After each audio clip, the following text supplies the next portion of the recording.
예수는 그리스도시요 살아계신 하나님의 아들이십니다. 오늘도 새날을 주신 하나님을 찬양합니다. 족보를 통해 수많은 사람들의 이름이 거론됩니다. 대부분이 처음 들어보는 이름들이 많을 텐데 우리의 귀 속에 정확하게 들려오는 두 사람의 이름이 있습니다. 바로 모세와 아론입니다. 실제로 이 계보의 특징 중에 하나가 모세와 아론이 속한 레위 지파를 부각하는 데 있습니다.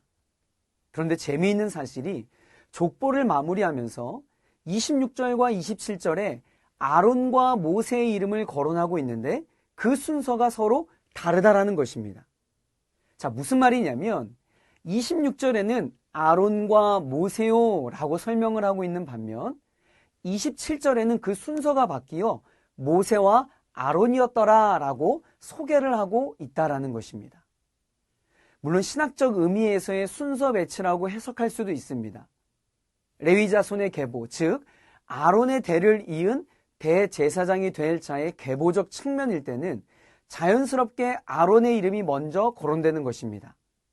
그러나 여기에는 좀 더 큰 숨겨진 의도가 있습니다.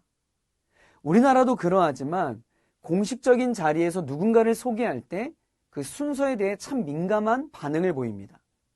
그 순서에 따라 그 사람의 중요도와 신분적 위치를 평가하기 때문입니다. 마찬가지입니다. 모세와 아론이라는 인물을 소개할 때 일방적으로 어떤 한 사람을 앞세우게 된다면 자연스레 서열이 생기게 될 것입니다. 사실 출애굽에 있어서는 모세가 아론보다는 더 많은 역할을 감당한 게 사실입니다. 그러나 아론이 함께하지 않았다면 원활한 출애굽이 이루어지지 않았을 것입니다. 자, 무엇을 말하는 것일까요? 탁월한 한 사람으로 인해 하나님의 사역이 이루어지는 것이 아닙니다. 하나님은 우리를 동역자로 부르셨습니다. 출애굽 역시 모세 한 사람의 노력의 결과가 아니라 모세와 아론이 힘을 합하였기 때문에 가능했고 둘 다 하나님의 일을 하는 데 있어서 없어서는 안 될 중요한 사람들임을 알리고 있는 것입니다. 사랑하는 청년 여러분, 우리는 연약한 인간이라 공동체가 형성되어지면 제일 먼저 서열을 정하고 이 수직적 관계 구도를 형성하여 상하 질서를 잡으려고 합니다. 그러나 하나님의 나라는 전혀 다른 질서 체계를 가지고 있습니다. 모든 성도는 하나님 안에서 동역자입니다. 직분이 교회 안에서의 서열이 되는 것도 아닙니다.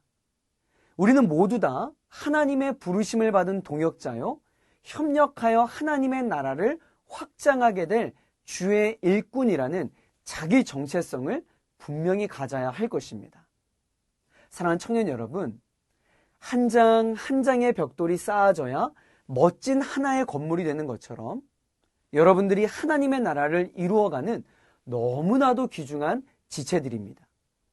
내 주변에 있는 지체들을 소중히 여기고 존중하며 아름다운 협력으로 하나님의 나라를 이루어가는 저와 여러분이 되길 축복합니다. 우리 함께 선포할까요? 우리는 하나님의 동역자입니다. 기도하겠습니다.